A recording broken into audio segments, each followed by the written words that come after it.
நீங்க கொடுத்தீங்களா பர்மிஷனை? நாங்க கேட்கிற இடம்லாம் நீங்க கொடுத்தீங்களா? நாங்க கேட்கிற இடம்லாம் கொடுத்தீங்களா? நாங்க கேட்கிற கொள்கையெல்லாம் நீ பண்ணி கொடுத்தீங்களா? நாங்க எங்களுக்கு இப்படிதான் கொடுக்கணும், எங்களுக்கு வந்தா இவ்வளவு கிரௌடு வரும், எங்களுக்கு இப்போ ஒரு 50 ஏக்கர் கேட்கறோம், 50 ஏக்கர் நீங்க கொடுத்தீங்களா? எங்களுக்கு 5000 போலீஸ் வரும், நீங்க 5000 போலீஸை கொடுத்தீங்களா? உங்களுக்கு கொடுக்க சக்தி இருந்துச்சா? உங்களுக்கு கொடுக்க திராணி இருந்ததா? ஏன் கொடுக்கல? இப்ப கரூர் மேட்ருன்னு சொன்னாங்க.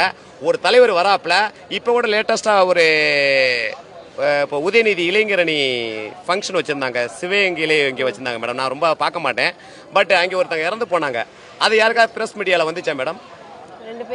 2 பேர். ஏன் மீடியாவில் ஏன் பெருசாக போடலை? நீங்கள் ஏன் நீங்கள் கேட்கல? இப்போ கோயம்புத்தூரில் ஒருத்தங்க இறந்து போனாங்க, ஏன் அது உங்களுக்கு பெருசாக தெரியல? திமுக காரன் ஒரு 2 வயது குழந்தை, எத்தனை வயது குழந்தை? என் பிள்ளை. அது பிறந்து ஒரு 12 மாதம் 24 மாதம் தான், 2 வயதுக்கு. அதானே மேடம்?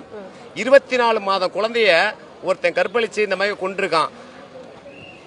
இதுக்கு ஏன் யாரும் பதில் கொடுக்கல, குரல் கொடுக்கல?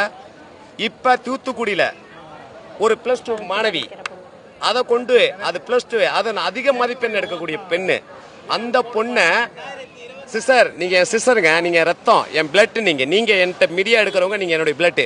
உங்களுக்கு ஒண்ணுன்னா என் இதயம் துடிக்குமா துடிக்காத மேடம்? அப்போ உங்களுக்கு ஒண்ணு நடக்கிறத அந்த இடத்துல நான் பார்க்க முடியாதுல்ல. அந்த புள்ள என்ன பண்ணுச்சு? அப்பா அந்த அளவுக்கு நீங்க ஆட்சியை நடத்திட்டு கேட்கிறவன் கேனப்பையில இருந்தா கேப்பையிலையும் நெய் வடியுமா அப்படின்னு பழமொழி சொல்லியிருக்காங்க. அந்த மாதிரி நீங்க சொல்றதை சொல்லிக்கிறீங்க, நாங்க அதை பத்திலாம் கவலைப்படுறதில்ல. ஓகேயா? வெற்றியோ தோல்வியோ, ஆனா வெற்றி நிச்சயம். ஓகேங்களா? நாங்க எதா இருந்தாலும் எதிர்த்து நிற்க தயாரா இருக்கிறோம்.